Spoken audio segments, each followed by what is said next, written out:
What's up, everybody? Welcome back to the Post-Gazette Pirates YouTube channel and podcast network. Noah Hiles. It's coming to you on a Thursday. It's a Thursday, so that means it's time for another mailbag where I answer all of your questions for all things related to the Pittsburgh Pirates. If you want to submit a question, shoot me an email at nhiles@post-gazette.com or just comment on the tweet that I send out every Tuesday morning asking for mailbag questions. So that's where you can find your lane to ask me questions, submit questions to our weekly mailbag. I record these typically on Wednesday evenings or Thursday morning, depending on the Pirates' travel schedule and where I'm at throughout all of that.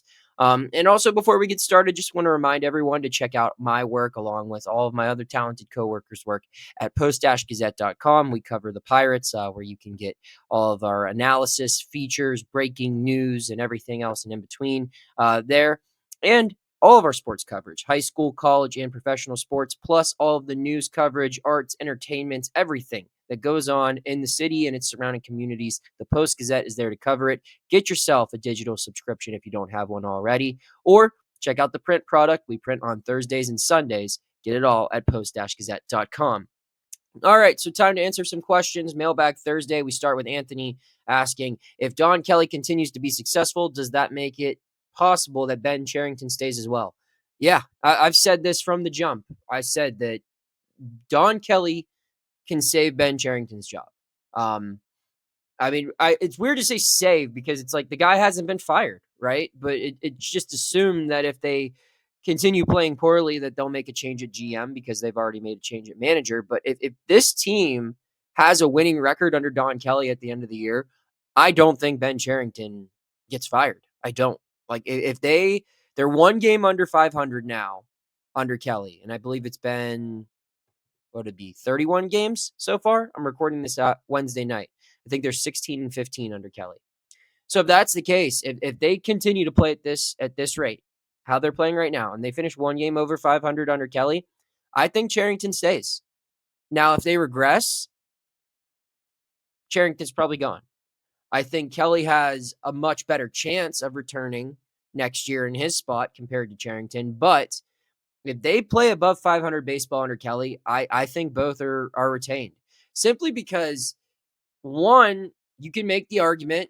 I'm not sure I make this argument, but the argument can be made that, the combination of Shelton's leadership and management, along with injuries, resulted in a poor performance in April. And that they took a step forward under Kelly, and you don't want to break up that nucleus. And the guy who built that nucleus is Cherington. That's an argument that could be made. And the other part of it is Nutting does not want a rebuild. And how many general manager candidates are you going to get to sign up for this situation where you're inheriting a small market team with still plenty of organizational flaws? You don't have a huge budget to fix those flaws, and you're expected to win now. Who are you going to find to come in and make a direct impact? It's going to be a tough search for what they're looking for. So if they show progress, I think he's safe. But it has to be progress. Like like I said, if they regress, he's done. Jim wants to know, do you think, as I do, that now would be the time to engage teams on an IKF trade? Strike while the iron's hot. Strike while he's hot, Jim says. You can only sell what the market calls for. And IKF's playing great ball right now, but is IKF going to be a top 5 infielder on the trade market this year? I don't think so. That's no disrespect to IKF. He's playing, like I said, he's playing well. But IKF's in the final year of his deal. He's still, he's a utility guy. He's a utility guy who can be an above average defender, and he's hitting close to 300. So there's value there, but it's not like teams are going to say, forget waiting to the deadline. I need IKF on my roster right now. No, you wait to see what people offer for IKF. And when you finally feel like you've got the best offer, that's when you trade him. However, that offer is probably not going to come until other players are moved ahead of him. He's a guy that, if a team's drafting him to be an everyday player, or not drafting him, if a team's trading for him to be an everyday position player, it means the guy they probably wanted went elsewhere, right? Like, because he's not an everyday position player. He's a utility guy. He's an everyday shortstop for this team, but his best value is as a utility guy.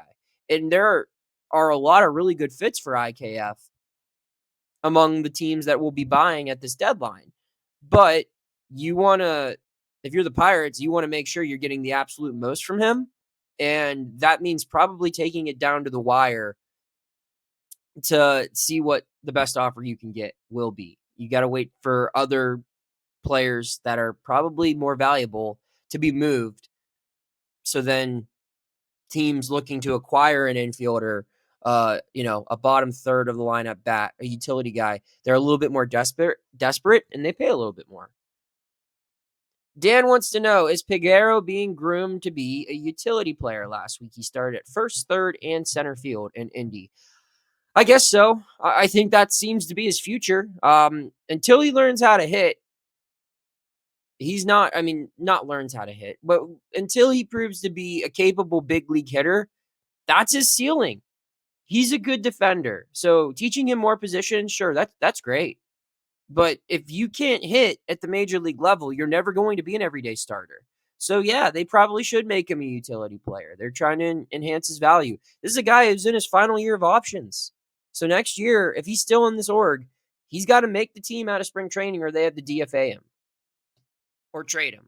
But yeah, the clock's ticking for this guy. The bat's just still not there. So yeah, he's going through what a lot of guys are going through, and that's the reality of their bat just hasn't developed as fast as other elements of their game have.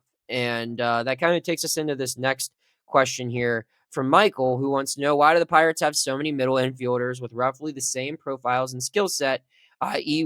weak hitters with little to no power, average to above average fielders, and average to above average foot speed? It's because the Pirates do this. They're not the only organization who takes the strategy of selecting a whole bunch of middle infielders.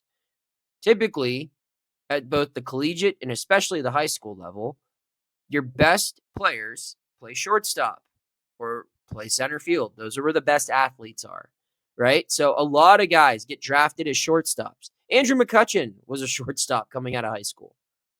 But you find a place for him, right? Ideally, yeah, you would love to have your star player be a shortstop.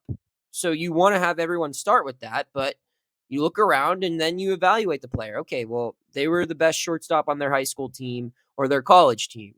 But how does their arm grade? If it's a little lesser, then they probably move to second base. If it's a good arm and they have more speed, then maybe they move to the outfield. If they're a player that hits for power a little bit more, or maybe puts on a little weight, has less mobility because of an injury, then you see them move to a corner infield spot.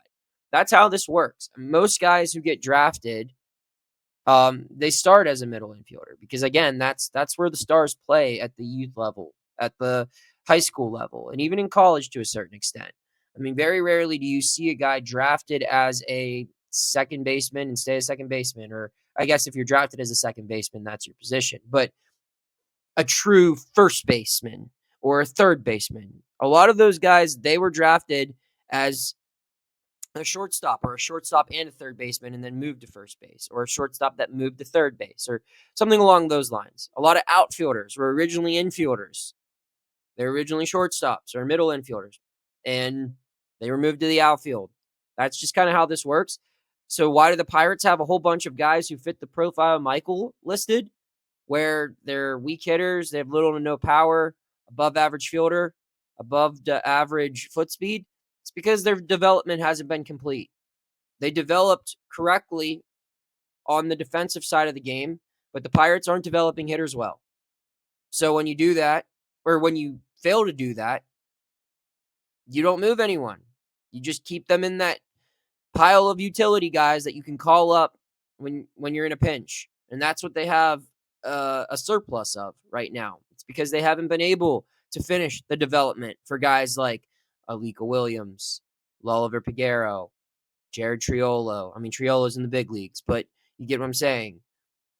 There's just so many. Nick York, Billy Cook, all these guys who can play a whole bunch of positions Z Chang, all of them, pretty good defenders.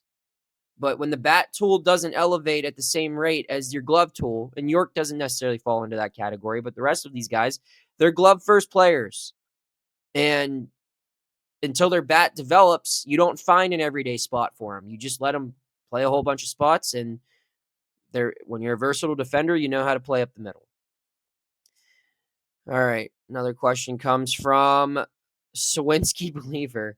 Do you see Jack Suwinski getting another chance anytime soon? Yeah, I do. I don't know how many chances Jack has left here, but I think he gets at least one more extended run in the outfield. I think it probably comes after Frazier's moved.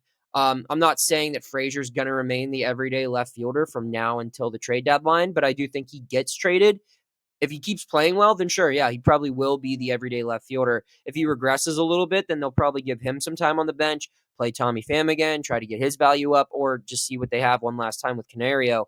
But I think once Frazier moves, you replace his left-handed bat with Suwinski, and he becomes your left fielder in August or September. You got to get one final look at him before the season ends because, how many more looks are you going to give him after 2025? Got a couple of questions remaining, but first, let's take a break and hear from our show's presenting sponsor, Greenewalt Roofing. Hey, Pittsburgh. When you think of great roofs, you think Greenewalt Roofing Company. With over 20 years' experience, Greenewalt knows your roof is your home's first line of defense from rain, wind, snow, and ice. That's why Greenewalt Roofing's standard for perfection is so important. You can trust that their team of experienced installers will treat your property like it's their own. When it comes to roof replacements, Greenewalt Roofing is Pittsburgh's only choice. Visit greenewaltroofing.com today or call 412-314-8882 to schedule your free estimate. PA contractor number 36262. All right, big thanks to Greenewalt Roofing for supporting the show as always. Final two questions. We'll start with a fun one here from Mulls. If you're the Pirates' new closer, what's your entrance song? I'm entering to Shane McMahon's entrance song from WWE. Here Comes the Money. I'm not going to sing it for you, but I just think that that's great. There's a lot of really good closer entrances. I love Caleb Ferguson's warm-up music, the Fireman by Lil Wayne. I think it's great. That's also Josh Hader's entrance music is great. I love Bednar's, obviously, being a Pittsburgh guy. I wouldn't try to steal that from him, though. There's so many good ones. I mean, my Levels from Avicii would be good to get people going there. But those would be a couple picks of mine. Last one. Any updates on Dari Murrieta? He's been rehabbing a while in AAA. He certainly has. So the way a rehab assignment works, you typically get 20 days from the moment it starts to the moment it expires. Murrieta has been there for longer than 20 days. You can apply for extensions. I believe you get 3 extensions. I'm not exactly sure if that number's correct. I think it's 3. And the extensions go for, I think, another week, another 7 days. So he's had multiple extensions. I know that. I don't know the reason behind the extensions. It could just be because I don't know what qualifies. So I don't want to give an incorrect answer here. But I do know that you can apply for an extension. I know he's been granted an extension. So that's why his rehab assignment has continued to go on, because they keep getting extensions for it to go on. It just seems like he needs more time to build up from Tommy John. So, all right, I think that's all we got for today. A shorter show. I know I appreciate the feedback in the comments saying you guys liked a longer show. Would have loved to give one. I just feel like, the answers were a little bit more cut and dry for these questions. Not saying they're bad questions. It's just some questions require a little bit longer of an answer than others. So big thanks to everyone who tuned in as always. Check out all of my work again at post-gazette.com, where you can get all of our Pirates coverage, all of our coverage for everything that goes on in the city of Pittsburgh and the surrounding communities. I'm Noah Hiles. Subscribe to this channel if you don't already at PG Pirates, where we keep you covered for Pittsburgh Pirates news and analysis every day moving forward. Thank you for checking out this content from Post-Gazette Sports. If you watch this video on YouTube, please like the video and subscribe to our channel. For all of the sports coverage the Post-Gazette has to offer, visit post-gazette.com.